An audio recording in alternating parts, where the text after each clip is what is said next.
کیسے ٹھیک ہوں گے؟ اس لیے ہمیں چاہیے کہ ہم ان عذابوں سے بچ کر، اور ان عذابوں سے تبھی بچیں گے کہ جب ہم ارکان اسلام میں سے دوسرا اہم جو رکن ہے، جس کے بارے میں رحمت دو عالم صلی اللہ علیہ وسلم نے فرمایا کہ نماز تمہارے اعمال کو جھکا دینے والی ہے، اگر کل قیامت والے دن اس نماز کا پلڑا جھک گیا تو تمہارے باقی ساری قبر کی منزلیں اللہ رب العالمین آسان فرما دیں گے۔ تو میرے بھائیو، نماز ایسا عمل ہے کہ نبی کریم صلی اللہ علیہ وسلم کا خود یہ معمول مبارک تھا کہ جب بھی کوئی مسئلہ ہوتا تو فوراً رجوع اللہ ہوتے۔ اسی کے بارے میں انس بن مالک رضی اللہ تعالیٰ عنہ کا مشہور واقعہ ہے کہ مدینے کے اندر باغ خشک ہونے لگے، فصلیں تباہ ہونے لگی، تو غلام نے فرمایا، اے آقا، ہماری فصل باغ ختم ہو گیا، خشکی ہے مولا، میرے آقا اس کے اندر پانی نہیں ہے، اور پہلے زمانوں میں یہ ٹیوب ویل اور اس طرح کی چیزیں نہیں ہوا کرتی تھی۔ تو صحابہ کا ایمان دیکھو، قربان جائیں ایسے صحابہ کی عظمتوں پر،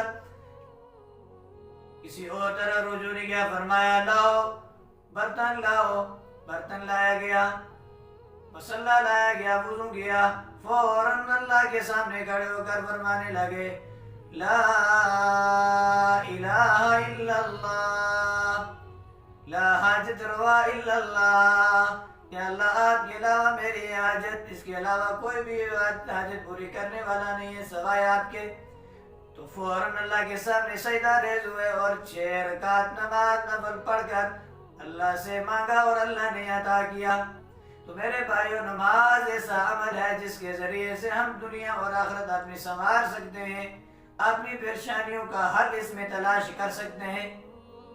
یہ تو وہ سزائیں تھی کہ جو بے نمازی آدمی کو اللہ رب العالمین دنیا میں عطا کریں گے، اور 3 سزائیں ایسی ہوں گی کہ اللہ رب العالمین بے نمازی آدمی کو موت کے وقت عطا فرمائیں گے۔ ان میں سے پہلی سزا یہ ہوگی کہ اللہ رب العالمین اس کو، بے نمازی آدمی کو، ذلیل اور رسوا کر کے موت دیں گے، ذلت کی حالت میں موت آئے گی۔ اور اس عذاب میں سے دوسرا عذاب جو بے نمازی آدمی کو موت کے وقت ملے گا، میرے بھائیوں، اللہ ہم سب کی حفاظت فرمائے، فرمایا دوسرا جو عذاب اس کو دیا جائے گا وہ پیاس کی حالت میں مرے گا۔ اتنی پیاس ہوگی کہ اس کے سامنے دنیا کے سمندروں کو رکھ دیا جائے تو پیاس اس کی پھر بھی ختم نہیں ہوگی۔ اور تیسرا عذاب جو اس کو موت کے وقت بے نمازی آدمی کو ملے گا، وہ عذاب یہ ہوگا کہ وہ بھوک کی حالت میں مرے گا۔ یہ نہیں ہوگا کہ اس کے پاس ہوگا کچھ نہیں، سب کچھ ہوگا، لیکن یہ سب کچھ ہونے کے باوجود یہ چیزیں بھوک مٹانے کے لیے اللہ کی محتاج ہیں، پانی پیاس بجھانے میں اللہ کا محتاج ہے۔ تو اس لیے اللہ رب العالمین کا جب یہ حکم مکمل نہیں کرے گا تو یہ کبھی بھی صحت نہیں ہوگا۔ تو یہ 6 سزائیں اللہ رب العالمین اس کو دنیا میں دیں گے۔ 3 سزائیں ایسی ہیں کہ جو اللہ رب العالمین اس کو موت کے وقت دیں گے، اور 3 سزائیں ایسی ہیں کہ جو اللہ رب العالمین اس کو قبر میں دیں گے۔ ان میں سے پہلی سزا یہ ہوگی، اللہ ہم سب کو 5 وقت کی نماز سنت کے مطابق پڑھنے کی توفیق عطا فرمائے۔ فرمایا بے نمازی آدمی کو جب قبر میں رکھ دیا جائے گا، قبر میں رکھنے کے بعد حدیث میں آتا ہے کہ قبر ایسے ملے گی آپس میں کہ انسان کی پسلیاں ایک دوسرے کے اندر گھس جائیں گی۔ اللہ اکبر! آج اگر انسان کو صرف خراش لگ جائے تو کیا عالم ہوتا ہے، تو جب پسلیاں ایک دوسرے کے اندر گھس جائیں گی، جہاں اس کے اعمال کے علاوہ کوئی بھی نہیں چیز کام آئے گی، تو پھر وہاں کیا عالم ہوگا۔ اللہ ہمیں اس عذاب سے بچائے۔ اور دوسرا عذاب اس کو یہ دیا جائے گا کہ اس کی قبر کو آگ کے شعلوں کے ساتھ بھر دیا جائے گا۔ اور تیسرا عذاب قبر میں سے یہ عذاب ہوگا کہ اللہ رب العالمین اس کے اندر اس کے اوپر ایک ایسا اژدہا مسلط کریں گے جس کا نام شجاع اقرا ہوگا. وہ کہے گا میرے رب نے مجھے آپ کے اوپر مسلط کیا ہے اور میرے رب نے حکم دیا ہے کہ اس بندے کو فجر ضائع کرنے کی وجہ سے زور تک اس کو ڈنگ مارتے رہو، زور سے عصر تک، عصر سے مغرب تک، مغرب سے عشاء تک، اور عشاء سے لے کر فجر تک عشاء کو ضائع کرنے والے بندے کو عشاء سے فجر تک یوں اس طرح کی سزائیں دیتے رہو.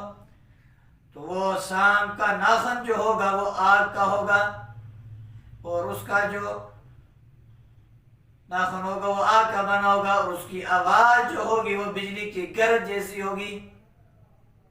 اور یہ انسان کو جب ڈنگ مارے گا تو انسان کے جسم کی ہڈیوں کے اندر بھی اس کا اثر ہوگا،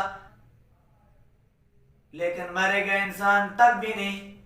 تو میرے بھائیو دوستو بزرگو، اگر ہم 24 گھنٹوں میں سے 1 گھنٹہ اپنے رب کو دے دیں، اپنی آخرت کو سنوارنے کے لیے دے دیں، تو یقیناً ہمارا اللہ رب العالمین ہمارے دنیا کے نظام کو بھی آسان فرما دیں گے اور آخرت کے کام کو اور آخرت کی منزلوں کو بھی اللہ رب العالمین آسان فرما دیں گے. سب گناہ اللہ رب العالمین معاف کریں گے. توبہ کے بندہ توبہ کرتا ہے، زنا کرتا ہے، شراب پیتا ہے، جوا کھیلتا ہے، تمام بری عادات کرنے کے بعد کہتا ہے یا اللہ انسان ہونے کے ناطے سے یا اللہ مجھ سے خطائیں ہوں گی، لغزشیں ہوں گی، گناہ ہو گیا، یا اللہ میں آگ کے حضور کھڑا ہو کر یا اللہ صدقے دل سے معافی مانگ تو اللہ معاف فرما دے. تو اللہ رب العالمین فرماتے ہیں لا تقنطوا من رحمت اللہ، اے میرے بندے تو میری رحمت سے نا امید نہ ہو. آج تو نے توبہ کر لی ہے اور آج کے بعد گناہوں کا عزم کرتے ہو کہ نہیں کرنے، تو جا میں نے تجھے معاف کر دیا. تو میرے بھائی دوستو بزرگوں، نبی کریم صلی اللہ علیہ وسلم نے فرمایا التائب من الذنب کمن لا ذنب له، گناہ سے توبہ کرنے والا ایسا ہے کہ جیسے ابھی ماں کے پیٹ سے ابھی پیدا ہوا. لیکن نماز ایک ایسا رکن ہے کہ یہ توبہ کرنے سے جو نا یہ عمل کی تکمیل نہیں ہوتی.